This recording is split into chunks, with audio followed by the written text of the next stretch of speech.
Yo, what's up dude? Ketemu lagi dan kita di sini masih di Indo James Crypto Channel. Hari ini di tanggal 19 ya, di bulan September 2024 guys. Dan seperti biasa, kita langsung saja melihat bagaimana update dari global crypto market cap hari ini ya. Terlihat di sini guys, dari data coin market cap ada kenaikan di 2,62% ya, cukup bagus. Begitu juga untuk Fear and Greed Index juga ada kenaikan ya. Sekarang di posisi 40 di area netral, ini menandakan adanya transaksi yang terjadi ya dalam Bitcoin sudah mulai meningkat lagi. Dan tentu saja semua ini adalah efek kontribusi dari Bitcoin dan juga teman-teman nongkrong yang di sini ya. Kalau kita lihat untuk Bitcoin dalam waktu 24 jam ke belakang, ini ada kenaikan ya di 2,8% dan begitu juga untuk Ethereum juga mengalami kenaikan di 3,6% ya, cukup lumayan bagus. Kemudian untuk BNB juga naik di 2,3% dan Solana pun naik di 5,3% ya. Ini keren banget ya. Dan tentu saja ini dipengaruhi oleh kenaikan Bitcoin hari ini yang di-trigger adanya news hari ini yang bisa dibilang menjadi trigger utama untuk kenaikan Bitcoin dan juga altcoin hari ini guys. Dan tentu saja kita sudah mengumpulkan beberapa informasi yang menarik, jadi kalian stay tune aja. Kemudian kalau kita lihat di sini ya, untuk pergerakan harga dari Bitcoin itu sendiri untuk di time frame weekly ya, terlihat di sini guys, seperti yang sudah kita skenariokan kemarin, tampaknya benar-benar terjadi ya, dan sekarang sudah menyentuh di area MA20 untuk time frame weekly-nya dan sudah tersentuh ya di sini sekitar harga 62.520-an dolar dan sekarang memang ada sedikit koreksi. Bahkan kalau memang nanti untuk antusiasme dari market ini semakin besar ya, tidak menutup kemungkinan untuk Bitcoin ini akan berlanjut kenaikannya ya, asalkan tidak ada berita buruk ataupun kejadian-kejadian yang menimpa kripto ya, khususnya yang berhubungan dengan Bitcoin ini guys. Oke, jadi nanti kita akan pantau bareng-bareng ya untuk kelanjutannya. Dan seperti biasa kita sudah mengumpulkan beberapa informasi yang menarik, khususnya yang berhubungan dengan kenaikan Bitcoin hari ini ya. Yang pertama tentu saja hasil dari rapat FOMC yang dilakukan oleh Federal Reserve ya, seperti yang diinformasikan dari Crypto Briefing, di mana Federal Reserve melakukan pemangkasan agresif guys sebesar 50 basis point di tengah kekhawatiran resesi ini guys. Dan ini menjadi salah satu berita yang cukup signifikan ya semalam, karena penurunan suku bunga ini sudah dinantikan beberapa tahun ini guys. Jadi di sini diinformasikan bahwa Federal Reserve telah memangkas suku bunga sebesar 50 basis point ya hari ini menjadi 4,75% sampai 5,00% ya. Dan sebuah langkah yang kemungkinan ini akan membentuk pasar keuangan dalam beberapa bulan mendatang, dan pemangkasan yang agresif ini menandakan meningkatnya kekhawatiran ekonomi di kalangan pembuat kebijakan guys. Pemangkasan suku bunga ini yang melampaui penyesuaian di 25 basis point ya seperti yang diprediksikan dilakukan sebagai respon terhadap beberapa indikator ekonomi. Tingkat pengangguran di Amerika Serikat naik menjadi 4,2% pada Juli kemarin ya, dan merupakan level tertinggi sejak Oktober 2021. Dan peningkatan ini telah memicu Some Rule, sebuah indikator resesi yang aktif ketika pengangguran naik sebesar 0,5 poin persentase dalam periode 12 bulan. Laporan pekerjaan bulan Juli menunjukkan penambahan sekitar 114.000 pekerjaan di bawah ekspektasi ekonom sebesar 185.000 pekerjaan ya. Dan data ini dikombinasikan dengan inflasi sebesar 2,5% di atas target jangka panjang The Fed ya sebesar 2%, yang menyebabkan keputusan Bank Sentral hari ini. Pemangkasan suku bunga sebesar 50 basis point ini ya juga telah menimbulkan perdebatan di kalangan analis pasar, dan sebagian melihatnya sebagai langkah yang diperlukan untuk mencegah adanya potensi resesi, dan sebagian lainnya berpendapat bahwa pemangkasan yang cukup besar tersebut dapat memicu kekhawatiran akan resesi karena pemangkasan sebesar ini seringkali mendahului masalah ekonomi guys. Lembaga keuangan besar telah menyesuaikan prospek ekonomi mereka, di mana JP Morgan telah menaikkan kemungkinan terjadinya resesi di Amerika Serikat dan global pada tahun 2024 nanti menjadi 35%, naik dari 25% sebelumnya guys. Kemudian ada Goldman Sachs juga telah meningkatkan peluang terjadinya resesi untuk tahun depan menjadi 25% ya, yang sebelumnya tuh di 15% aja. Federal Reserve mengindikasikan bahwa pemangkasan lebih lanjut mungkin akan dilakukan karena menyeimbangkan ya pengendalian inflasi dengan pertumbuhan dan dukungan lapangan kerja, dan hal ini menunjukkan bahwa langkah hari ini mungkin merupakan awal dari siklus pelonggaran baru guys. Kemudian selanjutnya bagaimana efeknya guys terhadap kripto, seperti yang diinformasikan dari News BTC ya, dimana hari ini harga Bitcoin melonjak setelah adanya pemangkasan suku bunga dari Federal Reserve. Jadi harga Bitcoin melonjak sempat menyentuh 5% ya hari ini dan sudah menembus di harga 60.000 dolar guys, dan sekarang masih mempertahankan harganya di sekitar 62.000 dolar. Ini keren banget. Dan kalau memang ya, kalau kita lihat dari grafiknya di sini menunjukkan tren positif dari Bitcoin ini sudah terlihat, dan kita akan pantau bareng-bareng ya, apakah dengan adanya pemangkasan suku bunga Federal Reserve ini akan men-trigger pergerakan harga Bitcoin yang lebih lanjut ya. Dan ini tidak terjadi hanya pada market kripto aja, tapi juga di market-market aset-aset berisiko lainnya seperti saham dan lain-lain ya. Dan kalau kalian baca di sini untuk analisa secara teknikal ini cukup bagus ya untuk perkembangannya, dan kita akan lihat apakah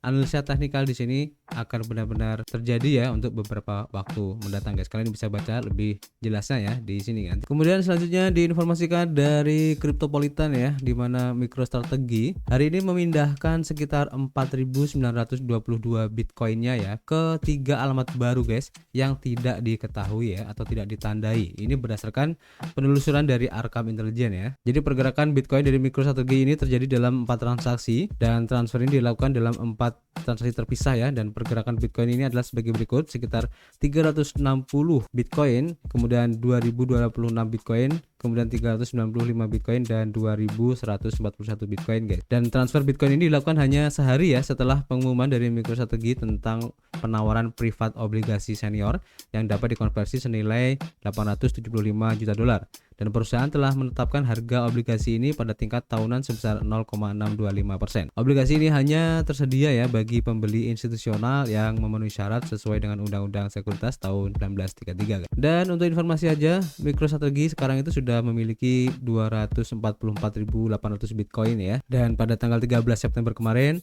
perusahaan tersebut juga melakukan pembelian ya sebesar 18.300 Bitcoin lagi guys. Jadi kalau kita lihat ya untuk keseluruhan untuk aset dari MicroStrategy ini per 12 September 2024 itu sekitar 9,45 miliar dolar ya, dengan harga rata-rata Bitcoin di 38.585 per Bitcoinnya. Jadi kalau kita lihat dari harga sekarang, berarti keuntungan itu sudah berkali-kali lipat ya. Keren banget ya MicroStrategy ini. Dan tentu saja apapun yang akan dilakukan oleh MicroStrategy ataupun si Michael Saylor ya, ini akan menjadi acuan ataupun pantauan ya bagi para pecinta kripto, karena dengan kepemilikan sebesar itu tentu saja apapun yang akan dilakukan oleh MicroStrategy ataupun Michael Saylor ini akan menjadi perhatian khusus, dan tentu saja akan menjadi indikasi ya ataupun referensi bagi para trader untuk melakukan perdagangan, khususnya di perdagangan kripto ini guys ya. Jadi untuk informasi aja. Kemudian selanjutnya ya, diinformasikan juga bahwa Donald Trump kemarin itu membeli burger dengan Bitcoin di kota Pubkey, tempat nongkrong kripto di kota New York guys. Nah ini sesuatu yang menarik ya. Jadi seperti yang diinformasikan oleh CoinDesk, di mana Donald Trump sebagai mantan presiden dan juga calon presiden dari Partai Republik mengirimkan transaksi tersebut dengan bantuan staf Pubkey. Dan ini cukup menarik ya, karena yang melakukan transaksi ini adalah calon presiden Amerika Serikat dan bukan orang sembarangan ya. Artinya dengan melakukan hal semacam ini, si Donald Trump ini benar-benar mendukung ya untuk Bitcoin ini ke depannya. Dan seandainya saja ya, jika nanti Donald Trump ini benar-benar terpilih untuk menjadi presiden Amerika, maka spekulasi pasti akan sangat positif sekali ya untuk Bitcoin ini selanjutnya, dan perkembangannya pasti akan sangat signifikan sekali guys. Jadi kita lihat aja nanti seperti apa untuk perkembangan khususnya ya untuk election ataupun pemilihan presiden yang terjadi di Amerika Serikat ini. Dan karena ini sangat berpengaruh sekali ya, karena Amerika juga menjadi salah satu negara yang cukup signifikan untuk market secara global ya. Jadi nanti kita akan update terus ya. Oke. Dan selanjutnya untuk informasi yang terakhir, kita lansir dari Coin Republic, diinformasikan di sini Binance akan mendukung peningkatan dari Terra Classic yang kalau tidak salah sedang melakukan upgrade ya. Dan pertanyaannya, apakah ini akan menjadi titik balik ya untuk kenaikan dari token Lunsi dari Terra Classic ini ya. Seperti yang kalian tahu, Terra Luna dulu namanya adalah Luna ya sebelum tokennya menjadi Lunsi, mana sempat terjadi rug pull yang sangat parah yang mengakibatkan market kripto itu terguncang ya. Dan sekarang tokennya menjadi Lunsi, dan dengan adanya upgrade ini ya, apalagi adanya dukungan dari Binance ini, diharapkan akan bisa memberikan kepercayaan lagi ya terhadap Lunsi ataupun Terra Classic yang dulu. Dan diharapkan juga untuk token Luna Classic ini juga bisa naik ya dengan adanya dukungan dari Binance ini guys. Jadi untuk peningkatan ataupun upgrade jaringan ini akan dijadwalkan pada tanggal 18 kemarin ya, September 2024, atau di sekitar ketinggian blok di 19.850 guys.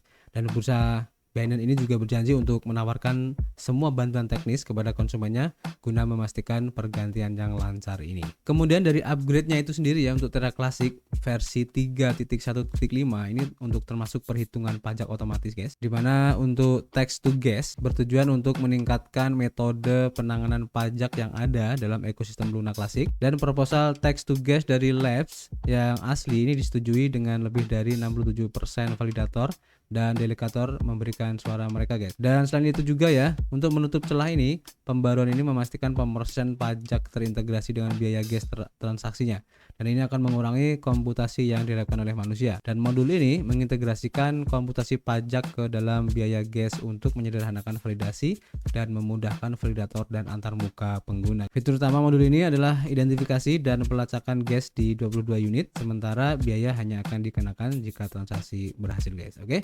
Intinya dengan adanya update ini ya, ataupun upgrade dari Terra Luna Classic ini, diharapkan tentu saja untuk ekosistem ya di Luna Classic ini bisa kembali lagi seperti semula, meskipun agak berat ya kalau kita mengingat dari kejadian yang dulu waktu Luna Classic runtuh, tapi tidak menutup kemungkinan ya dengan dukungan dari Binance ini, diharapkan ya para pecinta kripto pun akan optimis kembali untuk menggunakan blockchain Terra Luna ini yang dulu sempat berjaya ya untuk Terra Luna dulu guys. Oke. Jadi nanti kita akan update lagi untuk efeknya seperti apa, dan sementara itu dulu guys yang bisa kita sampaikan hari ini ya. Nanti kita akan sambung lagi, dan tentu saja kita akan masih menunggu kritik dan saran kalian di kolom komentar. Nanti kita akan ngobrol banyak di dalamnya, dan tentu saja kita akan ketemu lagi di informasi berikutnya. Peace.